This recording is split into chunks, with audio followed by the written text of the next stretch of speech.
El libro de 1 Corintios. Capítulo 1. Yo, Pablo, llamado a ser apóstol de Jesucristo por la voluntad de Dios, y el hermano Sóstenes, saludamos a la iglesia de Dios que está en Corinto, a los que han sido santificados en Cristo Jesús y llamados a ser santos, junto con todos los que en todas partes invocan el nombre del Señor Jesucristo, Señor suyo y nuestro. Que la gracia y la paz de Dios nuestro Padre y del Señor Jesucristo sean con ustedes.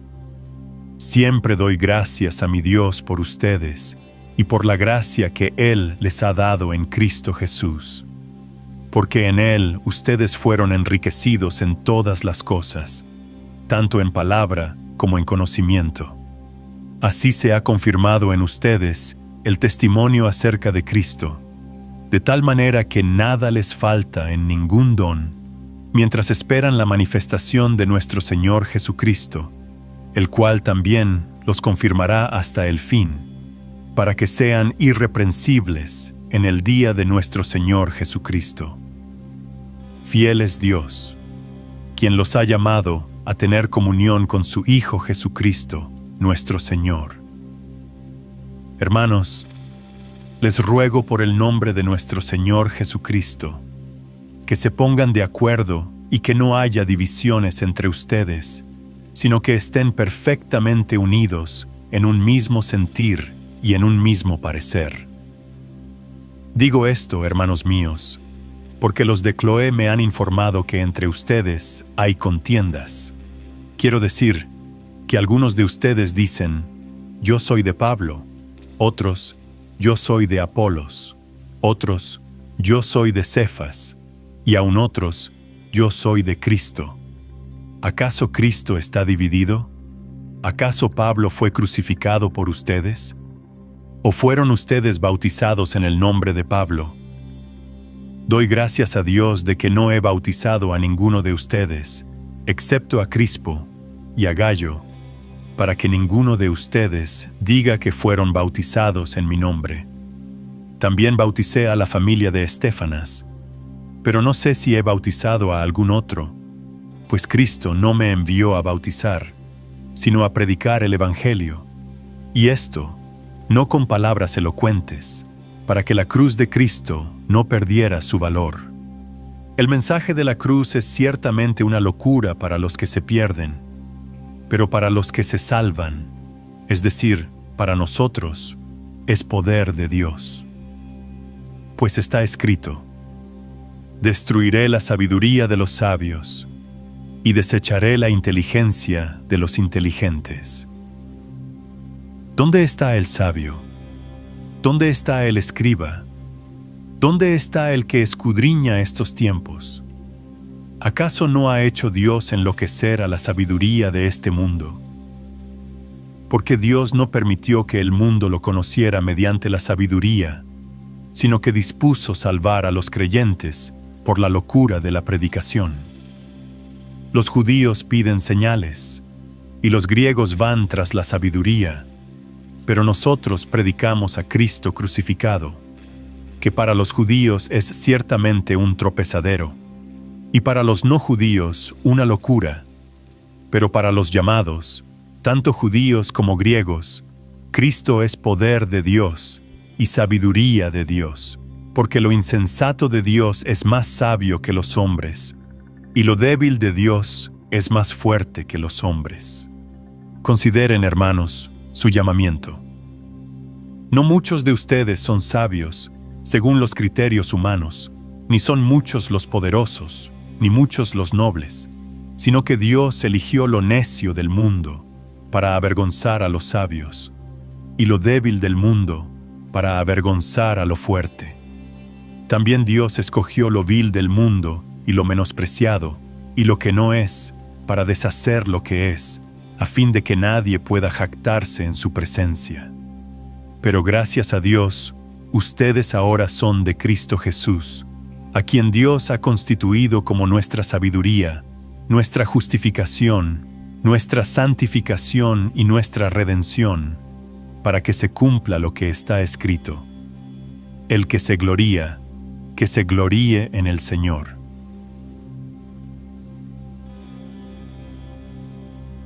Capítulo 2. Así que, hermanos, cuando fui a ustedes para anunciarles el testimonio de Dios, no lo hice con palabras elocuentes ni sabias.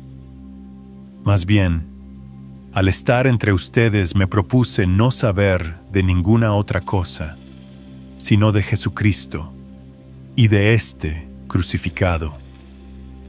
Estuve entre ustedes con tanta debilidad que temblaba yo de miedo. Ni mi palabra ni mi predicación se basaron en palabras persuasivas de sabiduría humana, sino en la demostración del Espíritu y del poder, para que la fe de ustedes no esté fundada en la sabiduría de los hombres, sino en el poder de Dios. Sin embargo, entre los que han alcanzado la madurez, sí hablamos con sabiduría, pero no con la sabiduría de este mundo, ni la de sus gobernantes, los cuales perecen. Más bien, hablamos de la sabiduría oculta y misteriosa de Dios, que desde hace mucho tiempo Dios había predestinado para nuestra gloria, sabiduría que ninguno de los gobernantes de este mundo conoció, porque si la hubieran conocido, nunca habrían crucificado al Señor de la gloria. Como está escrito: las cosas que ningún ojo vio, ni ningún oído escuchó, ni han penetrado en el corazón del hombre, son las que Dios ha preparado para los que lo aman. Pero Dios nos las reveló a nosotros por medio del Espíritu, porque el Espíritu lo examina todo, aun las profundidades de Dios. Porque ¿quién de entre los hombres puede saber las cosas del hombre, sino el Espíritu del hombre que está en él? Asimismo, nadie conoce las cosas de Dios, sino el Espíritu de Dios. Y nosotros no hemos recibido el Espíritu del mundo, sino el Espíritu que proviene de Dios, para que entendamos lo que Dios nos ha dado, de lo cual también hablamos, pero no con palabras aprendidas de la sabiduría humana, sino con las que enseña el Espíritu, que explican las cosas espirituales con términos espirituales. Pero el hombre natural no percibe las cosas que son del Espíritu de Dios, porque para él son una locura, y tampoco las puede entender, porque tienen que discernirse espiritualmente. En cambio, el hombre espiritual juzga todas las cosas, pero él no está sujeto al juicio de nadie. Porque ¿quién conoció la mente del Señor? ¿O quién podrá instruirlo? Pero nosotros tenemos la mente de Cristo.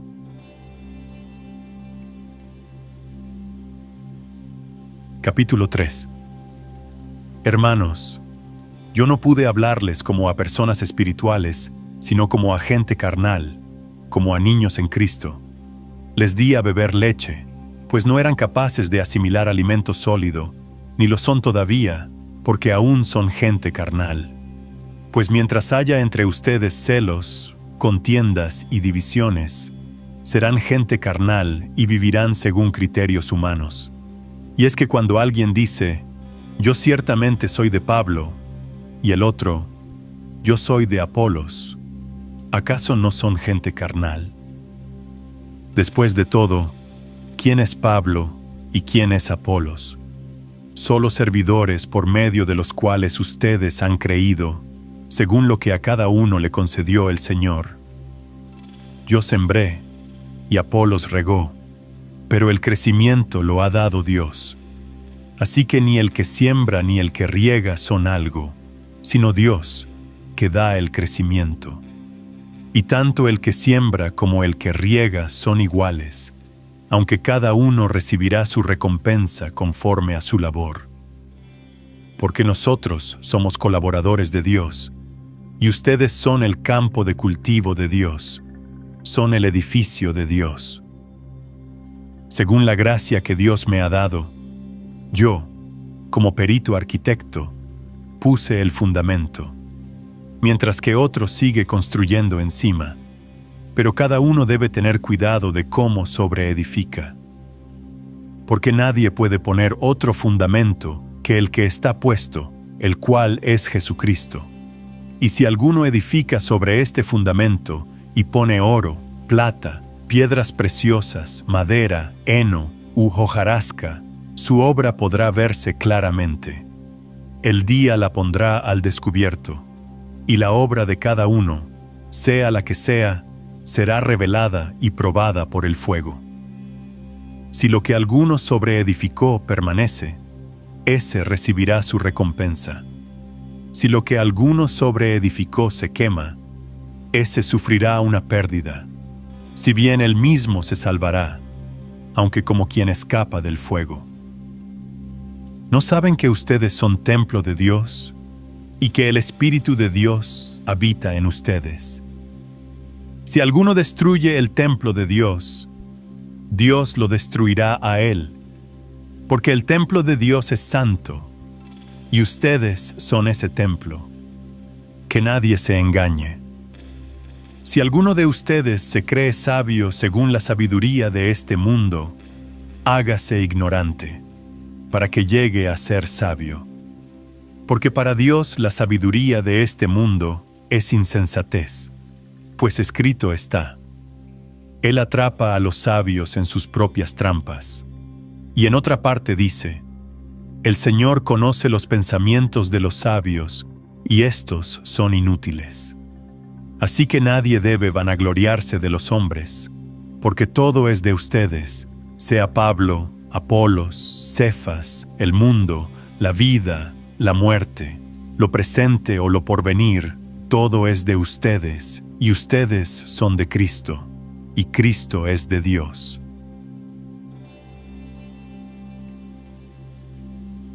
Capítulo 4. Todos deben considerarnos servidores de Cristo y administradores de los misterios de Dios. Ahora bien, de los administradores se espera que demuestren ser dignos de confianza. Por mi parte, no me preocupa mucho ser juzgado por ustedes o por algún tribunal humano. Es más, ni siquiera yo mismo me juzgo. Y aunque mi conciencia no me acusa de nada, no por eso quedo justificado. Quien me juzga es el Señor. Así que no juzguen ustedes nada antes de tiempo, hasta que venga el Señor, el cual sacará a la luz lo que esté escondido y pondrá al descubierto las intenciones de los corazones. Entonces Dios le dará a cada uno la alabanza que merezca. Pero esto, hermanos, lo digo para su propio bien, y pongo como ejemplo a Apolos y a mí, para que de nuestro ejemplo aprendan a no pensar más allá de lo que está escrito, no sea que se envanezcan por favorecer a uno en perjuicio del otro. Porque ¿quién te hace superior? ¿O qué tienes que no hayas recibido? Y si lo recibiste, ¿por qué te jactas como si no te lo hubieran dado? Ustedes ya están satisfechos, ya son ricos, y aún sin nosotros reinan. Pues cómo quisiera yo que reinaran, para que también nosotros reináramos juntamente con ustedes. Lo que creo es que Dios nos ha exhibido a nosotros los apóstoles como si fuéramos lo último, como si estuviéramos sentenciados a muerte. Hemos llegado a ser el hazmerreír del mundo, de los ángeles y de los hombres. Por amor a Cristo, nosotros somos los insensatos y ustedes los prudentes en Cristo. Nosotros somos los débiles y ustedes los fuertes. Ustedes son respetados y a nosotros se nos desprecia. Hasta el momento pasamos hambre, tenemos sed, andamos desnudos, nos abofetean y no tenemos dónde vivir. Trabajamos hasta el cansancio con nuestras propias manos. Nos maldicen y bendecimos, nos persiguen y soportamos la persecución, nos difaman y no nos ofendemos. Hemos llegado a ser como la escoria del mundo, como el desecho de todos. No escribo esto para avergonzarlos, sino para amonestarlos como a mis hijos amados. Porque aunque ustedes tengan 10,000 instructores en Cristo, no tienen muchos padres, pues en Cristo Jesús yo los engendré por medio del Evangelio. Por tanto, les ruego que me imiten. Por eso les he enviado a Timoteo, que es mi hijo amado y fiel en el Señor, el cual les recordará mi modo de ser en Cristo, tal y como enseño en todas partes y en todas las iglesias. Pero algunos se creen muy importantes y creen que yo nunca iré a visitarlos. Pero, si el Señor así lo quiere, pronto iré a verlos, y entonces sabré cuánto pueden hacer esos engreídos, y no cuánto pueden hablar. Porque el reino de Dios no es cuestión de palabras, sino de poder. ¿Qué prefieren ustedes? ¿Que los visite con una vara, o con amor y con un espíritu apacible?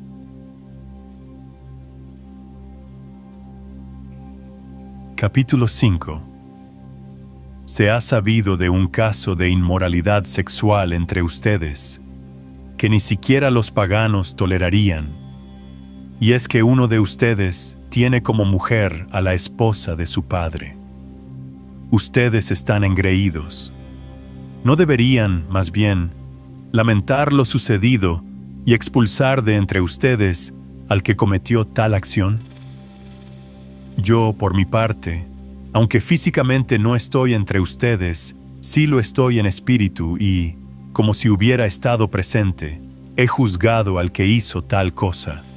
Cuando ustedes se reúnan, y en espíritu yo esté con ustedes, en el nombre de nuestro Señor Jesucristo, y con su poder, entreguen a ese hombre a Satanás para que lo destruya, a fin de que su espíritu sea salvado en el día del Señor Jesús. ¿No está bien que ustedes se jacten?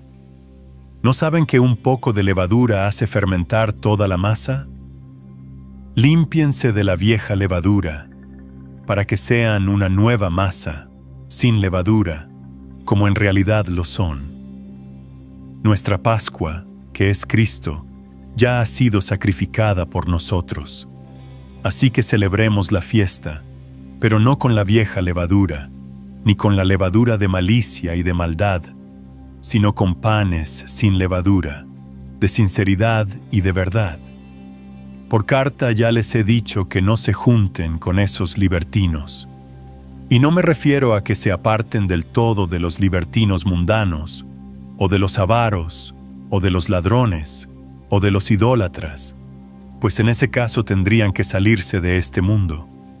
Más bien les escribí que no se junten con los que se dicen hermanos, pero son libertinos, avaros, idólatras, insolentes, borrachos y ladrones. Con esa gente ni siquiera coman juntos.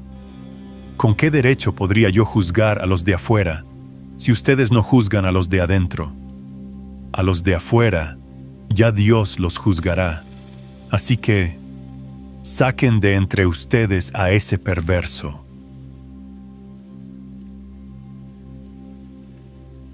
Capítulo 6. Si alguno de ustedes tiene un pleito con otro, ¿por qué presenta el caso ante los impíos y no ante los santos? ¿Acaso no saben ustedes que los santos juzgarán al mundo? Y si son ustedes quienes han de juzgar al mundo, ¿acaso les es poca cosa juzgar casos muy pequeños? ¿No saben ustedes que nosotros juzgaremos a los ángeles, pues con más razón los asuntos de esta vida? Si ustedes pueden emitir juicios en cuanto a los asuntos de esta vida, ¿cómo entonces ponen como jueces a gente de poca estima en la iglesia? Les digo esto para avergonzarlos. ¿Acaso no hay entre ustedes siquiera uno que sea sabio y que pueda servir de juez entre sus hermanos? Y es que no solo se pelean entre hermanos, sino que lo hacen en presencia de los incrédulos. Sin duda, ya es bastante grave que haya pleitos entre ustedes. ¿No sería mejor pasar por alto la ofensa? ¿No sería mejor dejar que los defrauden? Pero el caso es que son ustedes los que cometen el agravio y los que defraudan y lo hacen contra los hermanos. ¿Acaso no saben que los injustos no heredarán el reino de Dios? No se equivoquen, ni los fornicarios, ni los idólatras, ni los adúlteros, ni los afeminados, ni los que se acuestan con hombres, ni los ladrones, ni los avaros, ni los borrachos, ni los malhablados, ni los estafadores, heredarán el reino de Dios. Y eso eran algunos de ustedes, pero ya han sido lavados, ya han sido santificados, ya han sido justificados en el nombre del Señor Jesús y por el Espíritu de nuestro Dios. Todo me está permitido, pero no todo me conviene. Todo me está permitido, pero no permitiré que nada me domine. Los alimentos son para el estómago, y el estómago es para los alimentos. Pero Dios destruirá tanto al uno como a los otros. Y el cuerpo no es para la inmoralidad sexual, sino para el Señor, y el Señor es para el cuerpo. Y así como Dios levantó al Señor, también nos levantará a nosotros con su poder. ¿Acaso no saben ustedes que sus cuerpos son miembros de Cristo? ¿Voy entonces a tomar los miembros de Cristo para hacerlos miembros de una prostituta? De ninguna manera. ¿Acaso no saben que el que se une con una prostituta se hace un solo cuerpo con ella? La Escritura dice: los dos serán un solo ser. Pero el que se une al Señor es un espíritu con Él. Huyan de la inmoralidad sexual. Cualquier otro pecado que el hombre cometa ocurre fuera del cuerpo, pero el que comete inmoralidad sexual peca contra su propio cuerpo. ¿Acaso ignoran que el cuerpo de ustedes es templo del Espíritu Santo, que está en ustedes y que recibieron de parte de Dios, y que ustedes no son dueños de sí mismos? Porque ustedes han sido comprados. El precio de ustedes ya ha sido pagado. Por lo tanto, den gloria a Dios en su cuerpo y en su espíritu, los cuales son de Dios.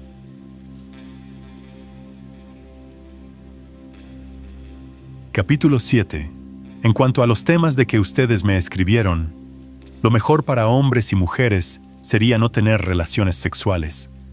Pero por causa de la inmoralidad sexual, cada hombre debe tener su propia esposa y cada mujer su propio esposo. El marido debe cumplir el deber conyugal con su esposa, lo mismo que la mujer con su esposo. La esposa ya no tiene poder sobre su propio cuerpo, sino su esposo, y tampoco el esposo tiene poder sobre su propio cuerpo, sino su esposa. No se nieguen el uno al otro, a no ser por algún tiempo de mutuo consentimiento, para dedicarse a la oración. Pero vuelvan luego a juntarse, no sea que Satanás los tiente por no poder dominarse. Aunque esto lo digo más como concesión que como mandamiento. En realidad, quisiera que todos los hombres fueran como yo, pero Dios le ha dado a cada uno su propio don, a algunos de alguna manera y a otros de otra. A los solteros y a las viudas les digo que sería bueno que se quedaran como yo, pero si no pueden dominarse, que se casen, pues es mejor casarse que arder de pasión. Pero a los que están unidos en matrimonio, les doy este mandato, que en realidad no es mío sino del Señor, que la esposa no se separe del esposo, pero en caso de separarse, que no se vuelva a casar o que se reconcilie con su esposo. De la misma manera, que el esposo no abandone a su mujer. A los demás les digo yo, y no el Señor. Si la esposa de algún hermano no es creyente, pero ella consiente en vivir con él, éste no debe abandonarla. Y si el esposo de alguna hermana no es creyente, pero él consiente en vivir con ella, tampoco ésta debe abandonarlo. Porque el esposo no creyente es santificado en su esposa, y la esposa no creyente es santificada en su esposo. Si así no fuera, los hijos de ustedes serían impuros, mientras que ahora son santos. Pero si el no creyente quiere separarse, que lo haga. En ese caso, el hermano o la hermana no están obligados a mantener esa relación, pues Dios nos llamó a vivir en paz. Porque, ¿cómo sabes tú, mujer, si acaso salvarás a tu esposo? ¿O cómo sabes tú, hombre, si acaso salvarás a tu esposa? De todas maneras, cada uno debe comportarse de acuerdo a la condición que el Señor le asignó y a la cual lo llamó. Esto es lo que mando en todas las iglesias. ¿Fue alguno llamado cuando ya estaba circuncidado? Que se quede circuncidado. ¿Fue alguno llamado sin haber sido circuncidado? Que no se circuncide. Lo que importa es obedecer los mandamientos de Dios, y no el estar o no circuncidado. Cada uno debe permanecer en la condición en que estaba cuando fue llamado. ¿Fuiste llamado cuando aún eras esclavo? No te preocupes. Aunque, si tienes la oportunidad de liberarte, debes aprovecharla. Porque el que era esclavo cuando el Señor lo llamó, es libre en el Señor. Del mismo modo, el que era libre cuando el Señor lo llamó, es esclavo de Cristo. Ustedes han sido comprados por un precio. Por lo tanto, no se hagan esclavos de los hombres. Hermanos, cada uno de ustedes debe permanecer ante Dios en la condición en que estaba cuando Él lo llamó. En cuanto a los solteros y las solteras, no tengo un mandamiento del Señor. Simplemente doy mi opinión como alguien que, por la misericordia del Señor, es digno de confianza.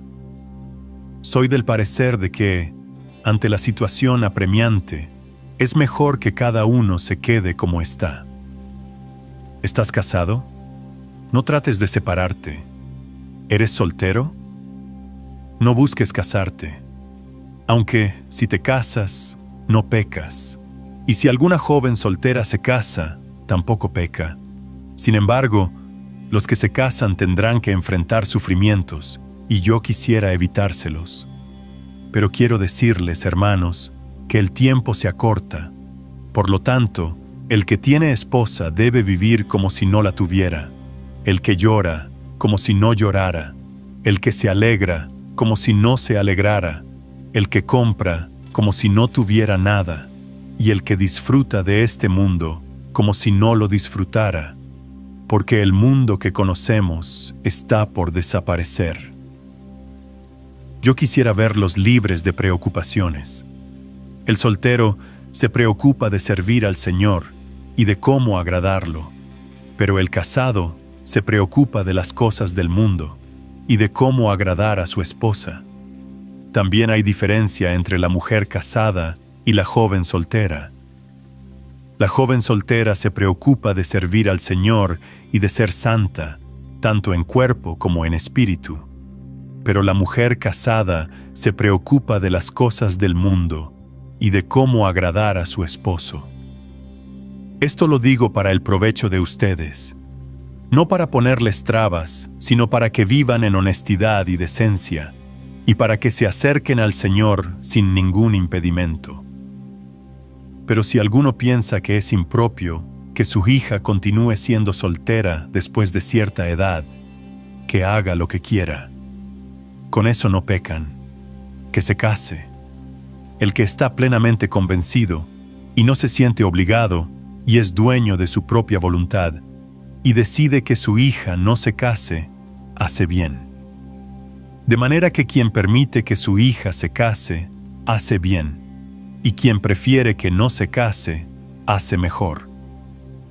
De acuerdo con la ley, la mujer casada está ligada a su esposo mientras éste vive, pero si su esposo muere, queda en libertad de casarse con quien quiera, con tal de que sea en el Señor. Pero, en mi opinión, ella sería más dichosa si se quedara como está, y creo que yo también tengo el Espíritu de Dios.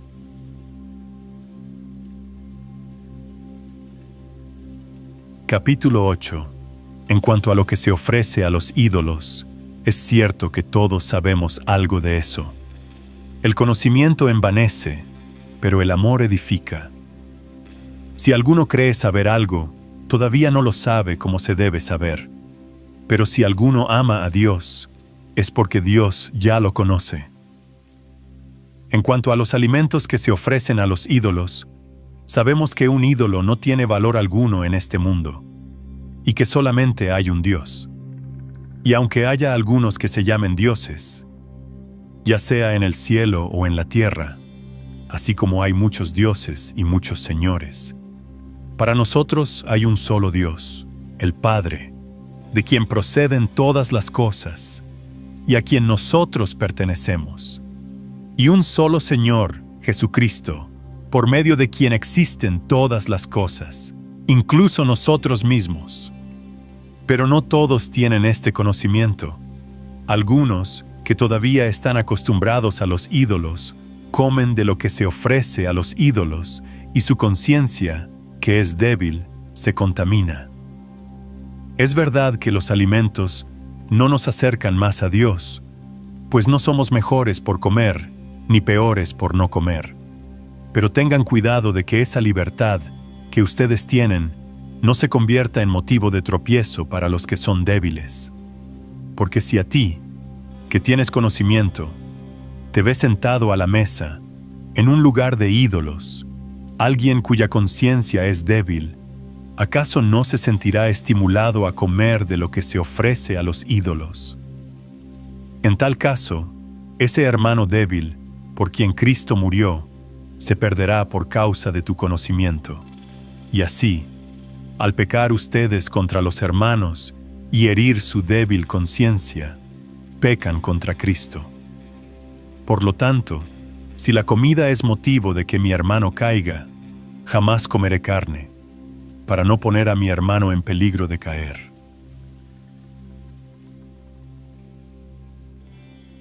Capítulo 9. ¿Qué? ¿No soy apóstol? ¿Y acaso no soy libre? ¿Acaso no he visto a Jesús, nuestro Señor?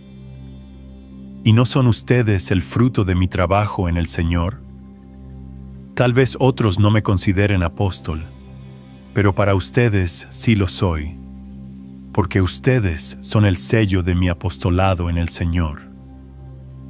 Mi defensa contra los que me acusan es la siguiente: ¿acaso nosotros no tenemos derecho a comer y beber? ¿Y acaso no tenemos derecho a traer con nosotros una esposa creyente, como lo hacen los otros apóstoles, y Cefas, y los hermanos del Señor? ¿O es que solo Bernabé y yo estamos obligados a trabajar? ¿Qué soldado presta servicio a expensas de sus propios recursos? ¿Quién planta una viña y no come de sus uvas? ¿O quién pastorea el rebaño y no bebe de la leche que ordeña? Esto lo digo, no solo de acuerdo con el punto de vista humano, sino también de acuerdo con la ley. Porque en la ley de Moisés está escrito: no pondrás bozal al buey que trilla. ¿Quiere decir esto que Dios se preocupa de los bueyes? ¿O más bien lo dice por todos nosotros? En realidad, esto se escribió por nosotros, porque tanto el que ara como el que trilla deben hacerlo con la esperanza de recibir su parte de la cosecha. Si nosotros sembramos entre ustedes lo espiritual, ¿será mucho pedir que cosechemos de ustedes lo material? Si otros participan de este derecho sobre ustedes, con mayor razón nosotros. Sin embargo, no hemos hecho uso de este derecho, sino que lo toleramos todo, a fin de no presentar ningún obstáculo al Evangelio de Cristo. ¿Acaso no saben ustedes que los que trabajan en el templo comen del templo, y que los que sirven al altar participan del altar? Así también el Señor ordenó a los que anuncian el Evangelio que vivan del Evangelio. Pero yo no me he aprovechado de nada de esto, ni tampoco he escrito esto para que se haga así conmigo, porque prefiero morir antes que alguien me despoje de este motivo de orgullo. Pues si anuncio el Evangelio, No tengo por qué jactarme, porque esa es mi misión insoslayable. Ay de mí si no predico el Evangelio. Así que, si lo hago de buena voluntad, recibiré mi recompensa. Pero si lo hago de mala voluntad, no hago más que cumplir con la misión que me ha sido encomendada. ¿Cuál es, pues, mi recompensa? La de predicar el Evangelio de Cristo de manera gratuita, para no abusar de mi derecho en el Evangelio. Porque, aunque soy libre y no dependo de nadie, me he hecho esclavo de todos para ganar al mayor número posible. Entre los judíos me comporto como judío, para ganar a los judíos. Y, aunque no estoy sujeto a la ley, entre los que están sujetos a la ley, me comporto como si estuviera sujeto a la ley, para ganar a los que están sujetos a la ley. Entre los que no tienen ley, me comporto como si no tuviera ley, para ganar a los que no tienen ley, aun cuando no estoy libre de la ley de Dios, sino bajo la ley de Cristo. Entre los débiles me comporto como débil, para ganar a los débiles. Me comporto como todos ante todos, para que de todos pueda yo salvar a algunos. Y esto lo hago por causa del Evangelio, para ser copartícipe de él. ¿Acaso no saben ustedes que, aunque todos corren en el estadio, solamente uno se lleva el premio? Corran, pues, de tal manera que lo obtengan. Todos los que luchan se abstienen de todo. Ellos lo hacen para recibir una corona corruptible, pero nosotros para recibir una corona incorruptible. Así que yo corro y lucho, pero no sin una meta definida. No lo hago como si estuviera golpeando el viento. Más bien, golpeo mi cuerpo y lo someto a servidumbre, no sea que después de haber predicado a otros yo mismo quede eliminado.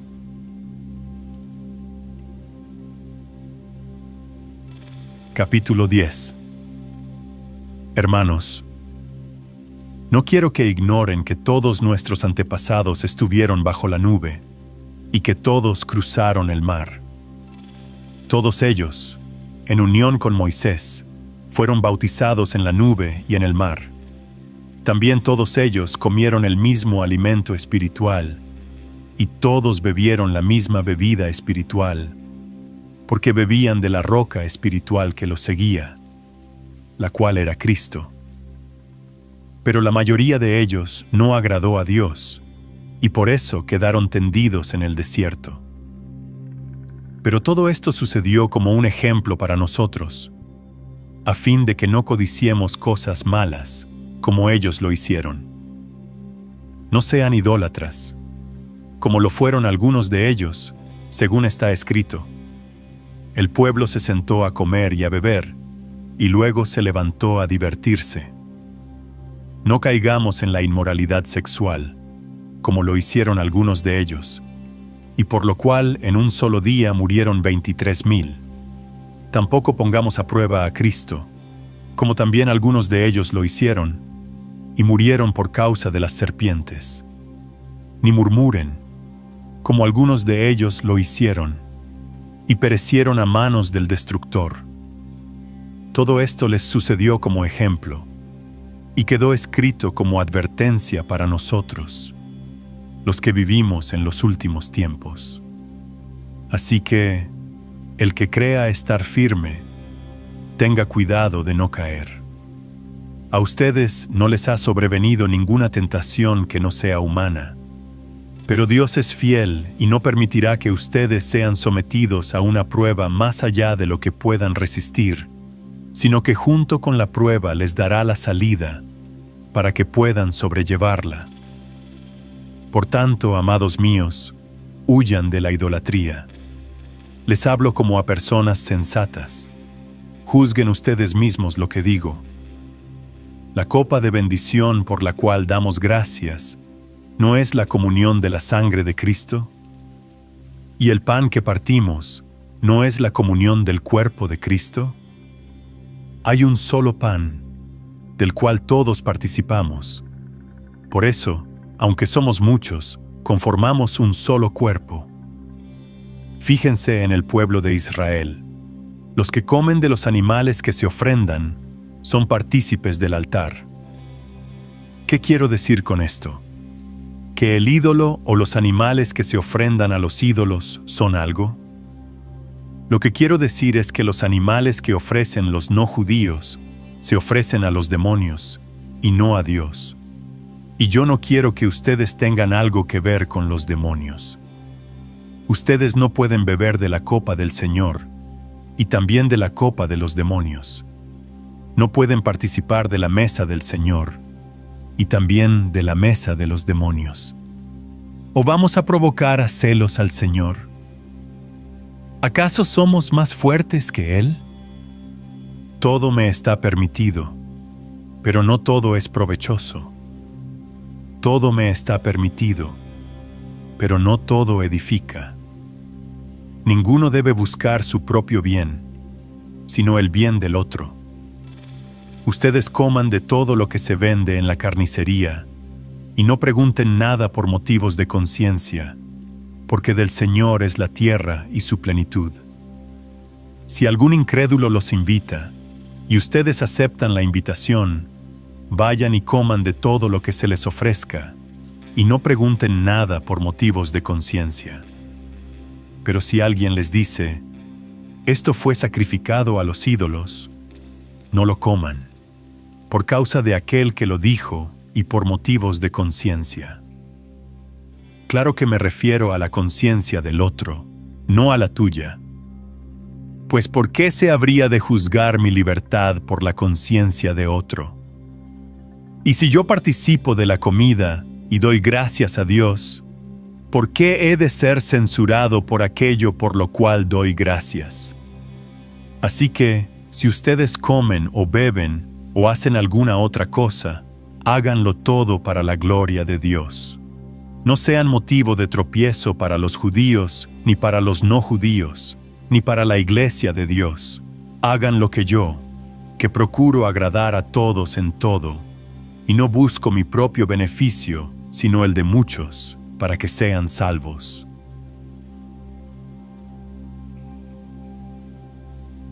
Capítulo 11. Imítenme a mí, así como yo imito a Cristo.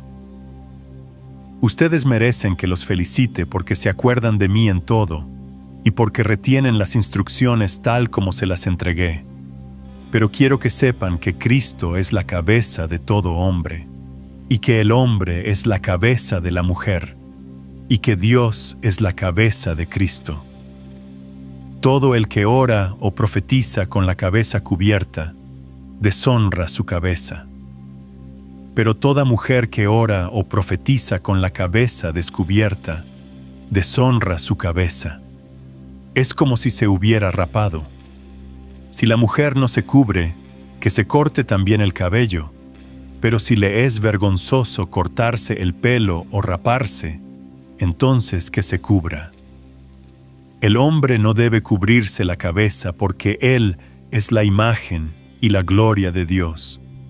Pero la mujer es la gloria del hombre, porque el hombre no procede de la mujer, sino que la mujer procede del hombre. Y tampoco fue creado el hombre por causa de la mujer, sino que la mujer fue creada por causa del hombre. Por esta razón, y por causa de los ángeles, la mujer debe llevar sobre su cabeza una señal de autoridad. Pero en el Señor, ni el hombre existe sin la mujer, ni la mujer existe sin el hombre, porque así como la mujer procede del hombre, también el hombre nace de la mujer, y todo procede de Dios. Juzguen ustedes mismos. ¿Está bien que la mujer ore a Dios sin cubrirse la cabeza? ¿Acaso la naturaleza misma no les enseña que al hombre le es deshonroso dejarse crecer el cabello? Por el contrario, para la mujer es motivo de honra dejarse crecer el cabello, porque en lugar de velo le fue dado el cabello. Pero si alguno quiere discutir acerca de esto, yo digo que nosotros no tenemos otra costumbre, ni las iglesias de Dios. Pero mi felicitación no se extiende a lo que sigue, porque ustedes no se congregan para buscar lo mejor, sino lo peor. Pues en primer lugar oigo decir que, cuando se reúnen como iglesia, hay divisiones entre ustedes, y en parte lo creo, porque es preciso que haya disensiones entre ustedes, para que se vea claramente quiénes de ustedes son los que están aprobados. Y es que, cuando ustedes se reúnen, en realidad ya no lo hacen para participar en la cena del Señor, sino que cada uno se adelanta a comer su propia cena. Y mientras que unos se quedan con hambre, otros se emborrachan. ¿Acaso no tienen casas donde pueden comer y beber? ¿O es que menosprecian a la iglesia de Dios y quieren poner en vergüenza a los que no tienen nada? ¿Qué debo decirles? ¿Que los felicito? No puedo felicitarlos por esto. Yo recibí del Señor lo mismo que les he enseñado a ustedes, que la noche que fue entregado, el Señor Jesús tomó pan, y que luego de dar gracias, lo partió y dijo: «Tomen y coman, esto es mi cuerpo, que por ustedes es partido. Hagan esto en mi memoria». Asimismo, después de cenar, tomó la copa y dijo: «Esta copa es el nuevo pacto en mi sangre. Hagan esto cada vez que la beban en mi memoria. Por lo tanto, siempre que coman este pan y beban esta copa, proclaman la muerte del Señor hasta que Él venga. Así que cualquiera que coma este pan o beba esta copa del Señor de manera indigna, será culpado del cuerpo y de la sangre del Señor. Por tanto, cada uno de ustedes debe examinarse a sí mismo antes de comer el pan y de beber de la copa. Porque el que come y bebe de manera indigna y sin discernir el cuerpo del Señor, come y bebe para su propio castigo. Por eso hay entre ustedes muchos enfermos y debilitados, y muchos han muerto. Si nos examináramos a nosotros mismos, no seríamos juzgados. Pero si somos juzgados por el Señor, somos disciplinados por Él, para que no seamos condenados con el mundo. Así que, hermanos míos, cuando se reúnan a comer, espérense unos a otros. Si alguno tiene hambre, que coma en su casa, para que sus reuniones no se hagan acreedoras al castigo. Lo demás lo pondré en orden cuando vaya a verlos.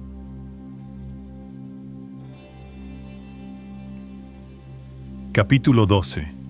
Hermanos, no quiero que ignoren lo relacionado con los dones espirituales. Ustedes saben que, cuando no eran creyentes, eran arrastrados hacia los ídolos mudos. Por tanto, quiero que sepan que nadie que hable por el Espíritu de Dios puede maldecir a Jesús, y que nadie puede llamar Señor a Jesús, si no es por el Espíritu Santo. Ahora bien, hay diversidad de dones, pero el Espíritu es el mismo. Hay diversidad de ministerios, pero el Señor es el mismo. Hay diversidad de actividades, pero Dios, que hace todo en todos, es el mismo. Pero la manifestación del Espíritu le es dada a cada uno para provecho. A uno el Espíritu le da palabra de sabiduría, a otro el mismo Espíritu le da palabra de ciencia, a otro el mismo Espíritu le da fe, y a otro dones de sanidades, a otro más el don de hacer milagros, a otro el don de profecía, a otro el don de discernir los espíritus, a otro el don de diversos géneros de lenguas, y a otro el don de interpretar lenguas. Pero todo esto lo hace uno y el mismo Espíritu, que reparte a cada uno en particular, según su voluntad. Porque así como el cuerpo es uno solo, y tiene muchos miembros, pero todos ellos, siendo muchos, conforman un solo cuerpo, así también Cristo es uno solo. por un solo Espíritu todos fuimos bautizados en un solo cuerpo, tanto los judíos como los no judíos, lo mismo los esclavos que los libres, y a todos se nos dio a beber de un mismo Espíritu. Además, el cuerpo no está constituido por un solo miembro, sino por muchos. Aun cuando el pie diga, yo no soy mano, así que no soy del cuerpo, no dejará de ser parte del cuerpo. Y aun cuando la oreja diga, yo no soy ojo, así que no soy del cuerpo, tampoco dejará de ser parte del cuerpo. Si todo el cuerpo fuera ojo, ¿dónde estaría el oído? Y si todo fuera oído, ¿dónde estaría el olfato? Pero Dios ha colocado a cada miembro del cuerpo donde mejor le pareció. Porque, si todos fueran un solo miembro, ¿dónde estaría el cuerpo? Lo cierto es que son muchos los miembros, pero el cuerpo es uno solo. Ni el ojo puede decir a la mano, no te necesito, ni tampoco puede la cabeza decir a los pies, no los necesito. En realidad, los miembros del cuerpo que parecen ser los más débiles son los más necesarios, y a los que nos parecen menos dignos, los vestimos con mayor dignidad, y a los que nos parecen menos decorosos, los tratamos con más decoro, porque eso no les hace falta a los que nos parecen más decorosos. Pero Dios ordenó el cuerpo de tal manera que dio mayor honor al que le faltaba, para que no haya divisiones en el cuerpo, sino que todos los miembros se preocupen los unos por los otros. De manera que, si uno de los miembros padece, todos los miembros se conduelen, y si uno de los miembros recibe honores, todos los miembros se regocijan con él. Ahora bien, ustedes son el cuerpo de Cristo, y cada uno de ustedes es un miembro con una función particular. En la Iglesia Dios ha puesto, en primer lugar, apóstoles, luego profetas, y en tercer lugar, maestros. Luego están los que hacen milagros, después los que sanan, los que ayudan, los que administran y los que tienen don de lenguas. ¿Son todos apóstoles? ¿Son todos profetas? ¿Son todos maestros? ¿Hacen todos milagros? ¿Tienen todos dones de sanidad? ¿Hablan todos lenguas? ¿Interpretan todos? Como no es así, ustedes deben procurar los mejores dones. Pero yo les muestro un camino aún más excelente.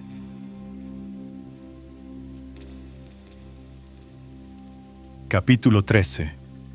Si yo hablara lenguas humanas y angélicas, y no tengo amor, vengo a ser como metal resonante, o címbalo retumbante. Y si tuviera el don de profecía, y entendiera todos los misterios, y tuviera todo el conocimiento, y si tuviera toda la fe, de tal manera que trasladara los montes, y no tengo amor, nada soy. Y si repartiera todos mis bienes para dar de comer a los pobres, y entregara mi cuerpo para ser quemado, y no tengo amor, de nada me sirve. El amor es paciente y bondadoso, no es envidioso ni jactancioso, no se envanece, no hace nada impropio, no es egoísta ni se irrita, no es rencoroso, no se alegra de la injusticia, sino que se une a la alegría de la verdad. Todo lo sufre, todo lo cree, todo lo espera, todo lo soporta. El amor jamás dejará de existir. En cambio, las profecías se acabarán, las lenguas dejarán de hablarse, y el conocimiento llegará a su fin. Y es que solo conocemos y profetizamos de manera imperfecta, pero cuando venga lo perfecto, lo que es imperfecto se acabará. Cuando yo era niño, mi manera de hablar y de pensar y razonar era la de un niño, pero cuando llegué a ser hombre, dejé atrás las cuestiones típicas de un niño. Ahora vemos con opacidad, como a través de un espejo, pero en aquel día veremos cara a cara. Ahora conozco en parte, pero en aquel día conoceré tal y como soy conocido. Y ahora permanecen la fe, la esperanza y el amor. Pero el más importante de todos es el amor. Capítulo 14. Ustedes vayan en pos del amor y procuren alcanzar los dones espirituales, sobre todo el de profecía, pues el que habla en lenguas extrañas le habla a Dios, pero no a los hombres.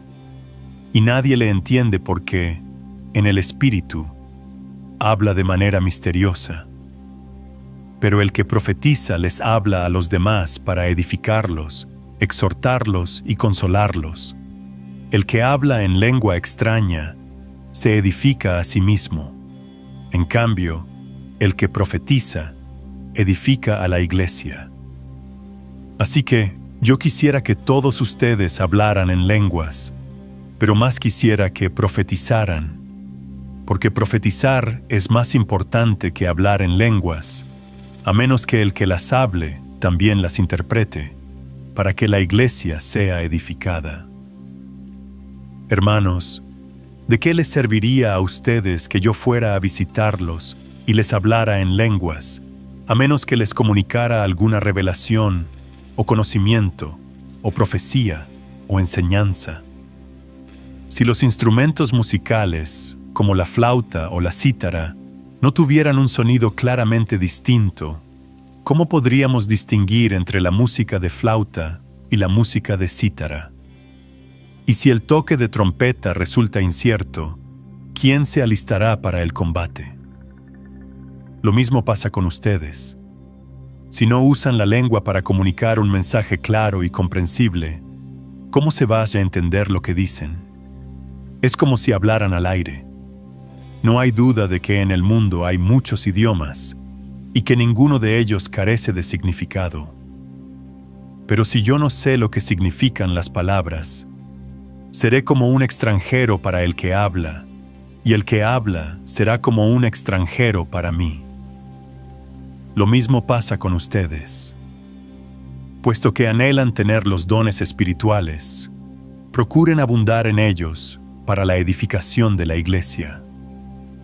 Por lo tanto, el que hable en una lengua extraña, pida en oración poder interpretarla, porque si yo oro en una lengua extraña, es mi espíritu el que ora, pero mi entendimiento no se beneficia. Entonces, ¿qué debo hacer? Pues orar con el espíritu, pero también con el entendimiento. Cantar con el espíritu, pero también con el entendimiento.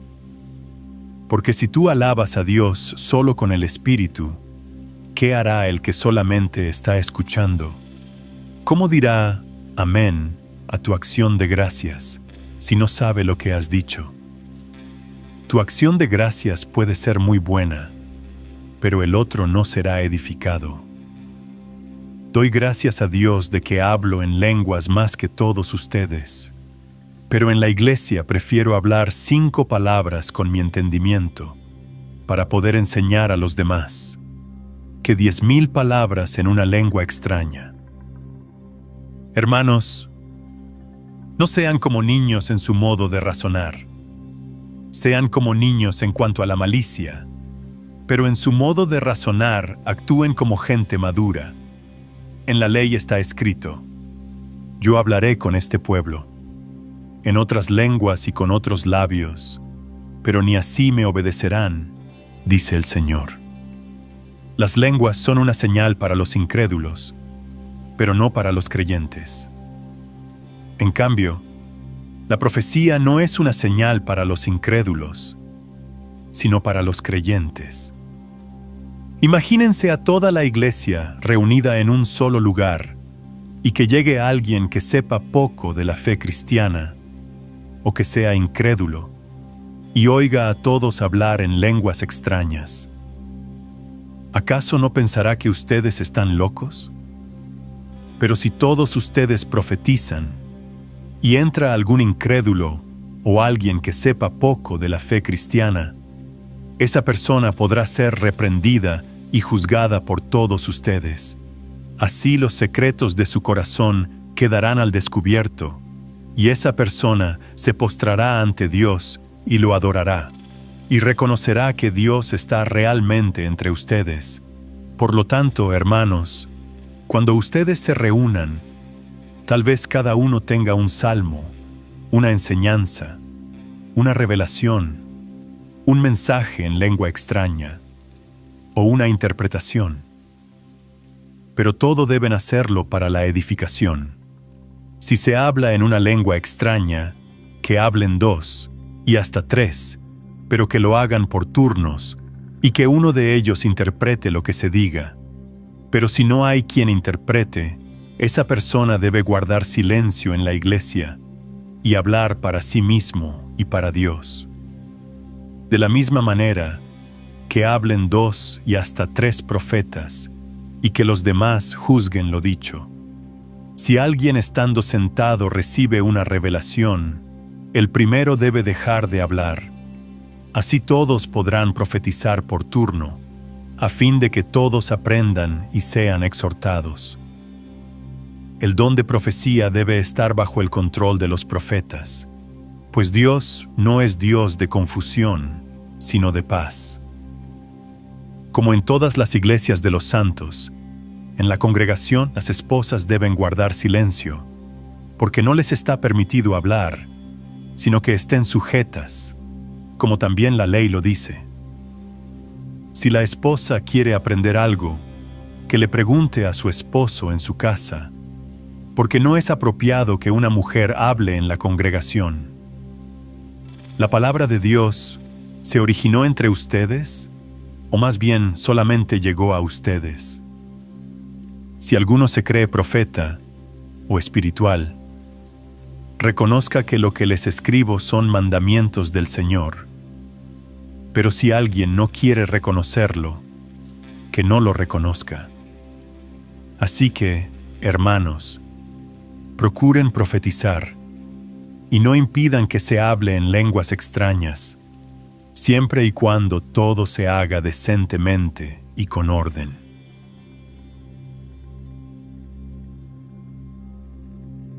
Capítulo 15. Además, hermanos, les anuncio el evangelio que les prediqué, que es el mismo que ustedes recibieron y en el cual siguen firmes. Por medio de este evangelio serán salvados, siempre y cuando retengan la palabra que les he predicado. De no ser así, habrán creído en vano. En primer lugar, les he enseñado lo mismo que yo recibí, que, conforme a las Escrituras, Cristo murió por nuestros pecados, que también, conforme a las Escrituras, fue sepultado y resucitó al tercer día, y que se apareció a Cefas y luego a los 12. Después se apareció a más de 500 hermanos a la vez, de los cuales muchos aún viven y otros ya han muerto. Luego se apareció a Jacobo, después a todos los apóstoles, y por último se me apareció a mí, que soy como un niño nacido fuera de tiempo. A decir verdad, yo soy el más pequeño de los apóstoles, y no soy digno de ser llamado apóstol porque perseguí a la iglesia de Dios. Pero por la gracia de Dios soy lo que soy, y su gracia para conmigo no ha sido en vano, pues he trabajado más que todos ellos, aunque no lo he hecho yo, sino la gracia de Dios que está conmigo. Pero ya sea que lo haga yo, o que lo hagan ellos, esto es lo que predicamos, y esto es lo que ustedes han creído. Pero, si se predica que Cristo ha resucitado de entre los muertos, ¿cómo es que algunos de ustedes dicen que los muertos no resucitan? Porque, si los muertos no resucitan, tampoco Cristo resucitó. Y si Cristo no resucitó, nuestra predicación no tiene sentido, y tampoco tiene sentido la fe de ustedes. Entonces resultaríamos testigos falsos de Dios por haber testificado que Dios resucitó a Cristo, lo cual no habría sucedido si es que en verdad los muertos no resucitan. Porque si los muertos no resucitan, tampoco Cristo resucitó. Y si Cristo no resucitó, la fe de ustedes no tiene sentido, y ustedes todavía están en sus pecados. En tal caso, también los que murieron en Cristo están perdidos. Si nuestra esperanza en Cristo fuera únicamente para esta vida, seríamos los más desdichados de todos los hombres. Pero el hecho es que Cristo ha resucitado de entre los muertos, como primicias de los que murieron, porque así como la muerte vino por medio de un solo hombre, también por medio de un solo hombre vino la resurrección de los muertos. Pues así como en Adán todos mueren, también en Cristo todos serán vivificados, pero cada uno en su debido orden. En primer lugar, Cristo, y después, cuando Cristo venga, los que son de Él. Entonces vendrá el fin, cuando Él entregue el reino al Dios y Padre, y haya puesto fin a todo dominio, autoridad y poder. Porque es necesario que Él reine hasta que haya puesto a todos sus enemigos debajo de sus pies. Y el último enemigo que será destruido es la muerte. Porque Dios sujetó todas las cosas debajo de sus pies. Y cuando dice que todas las cosas quedaron sujetas a Él, es evidente que esto no incluye a aquel que puso todas las cosas debajo de sus pies. Pero una vez que todas las cosas queden sujetas a Él, entonces el Hijo mismo quedará sujeto al que puso todas las cosas debajo de sus pies, para que Dios sea el todo en todos. Si en verdad los muertos no resucitan, ¿qué ganan los que se bautizan por los muertos? ¿Para qué bautizarse por ellos? ¿Y por qué nosotros estamos a cada momento en peligro de muerte? Hermanos, por el motivo de orgullo que tengo por ustedes en nuestro Señor Jesucristo, yo les aseguro que muero a cada instante. Pero, ¿de qué me serviría, desde el punto de vista humano, haber luchado en Éfeso contra fieras? Si los muertos no resucitan, entonces comamos y bebamos, que mañana moriremos. No se dejen engañar. Las malas compañías corrompen las buenas costumbres, así que vuelvan en sí y vivan con rectitud, y no pequen, porque algunos de ustedes no conocen a Dios. Y esto lo digo para que sientan vergüenza. Tal vez alguien pregunte, ¿y cómo resucitarán los muertos? ¿Con qué cuerpo vendrán? No preguntes tonterías. Lo que tú siembras no cobra vida si antes no muere. Y lo que siembras no es lo que luego saldrá, sino el grano desnudo, ya sea de trigo o de algún otro grano. Pero Dios le da el cuerpo que quiso darle, y a cada semilla le da su propio cuerpo. No todos los cuerpos son iguales, sino que uno es el cuerpo de los hombres, y otro muy distinto el de los animales, otro el de los peces, y otro el de las aves.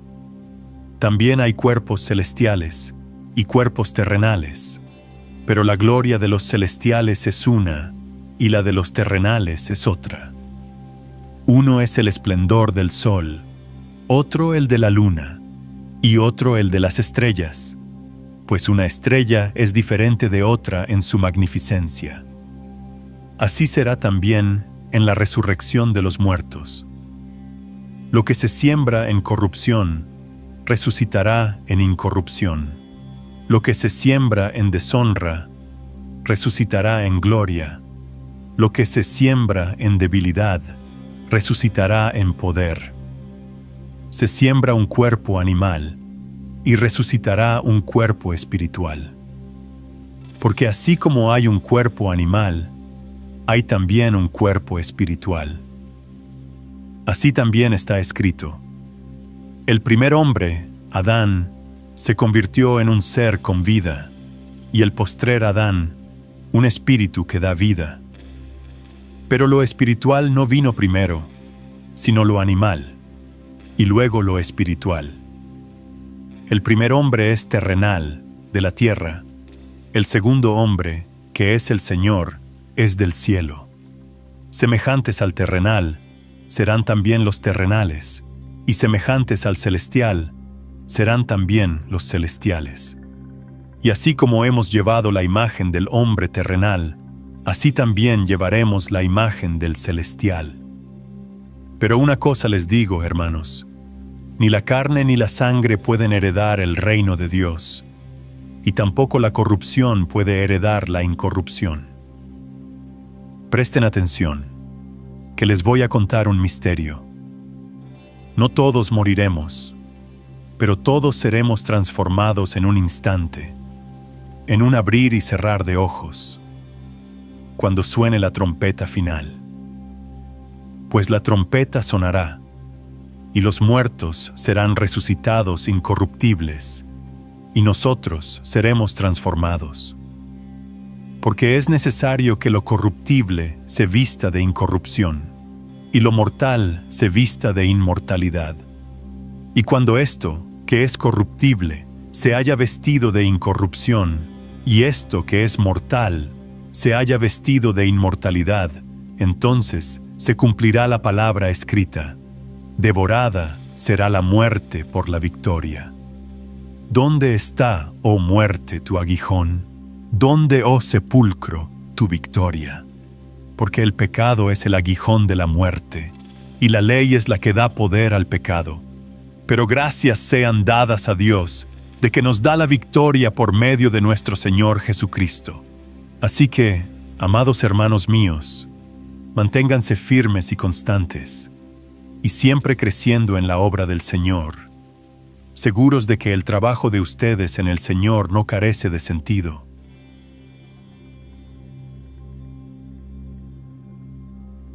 Capítulo 16.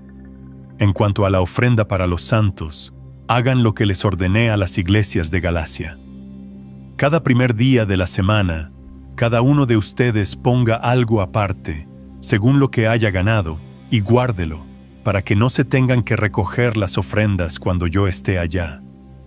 Y cuando llegue, enviaré a aquellos que ustedes hayan designado por carta, para que lleven la ofrenda de ustedes a Jerusalén. Si acaso es conveniente que yo también vaya, ellos irán conmigo.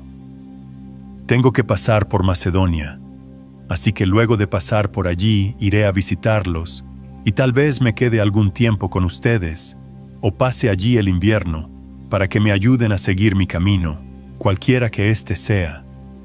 Porque esta vez no quiero verlos solamente de paso, sino que espero quedarme con ustedes por algún tiempo, si el Señor así lo permite. Pero me quedaré en Éfeso hasta Pentecostés, porque, aunque hay muchos que están en contra de mí, se me ha presentado una gran oportunidad para el trabajo. Si llega Timoteo, asegúrense de que se sienta cómodo entre ustedes, porque él hace la obra del Señor lo mismo que yo. Por tanto, que nadie lo menosprecie. Al contrario, ayúdenlo a seguir su camino en paz, para que se reúna conmigo, pues estoy esperándolo junto con los hermanos. En cuanto al hermano Apolos, le insistí mucho que fuera a visitarlos junto con otros hermanos, pero esta vez no hubo manera de convencerlo. Sin embargo, lo hará cuando tenga oportunidad. Manténganse atentos y firmes en la fe. Sean fuertes y valientes. Háganlo todo con amor. Hermanos, ustedes ya saben que la familia de Estéfanas fue el primer fruto de Acaya, y que ellos se han dedicado a servir a los santos. Les ruego que se sometan a personas como ellos, y a todos los que ayudan y trabajan. Me alegré mucho de que hayan venido Estéfanas, Fortunato y Acaico, pues ellos han suplido la ausencia de ustedes, ya que han fortalecido mi espíritu y el de ustedes. Lleven en cuenta a personas como ellos. Reciban los saludos de las iglesias de Asia. también de Aquila y Priscila, y de la iglesia que está en su casa, los cuales les envían muchos saludos en el Señor. Reciban saludos de todos los hermanos, y ustedes salúdense unos a los otros con un beso santo. Yo, Pablo, les escribo este saludo de mi puño y letra. Si alguno no ama al Señor, quede bajo maldición. El Señor viene. Que la gracia del Señor Jesucristo sea con ustedes, lo mismo que mi amor por ustedes en Cristo Jesús. Amén.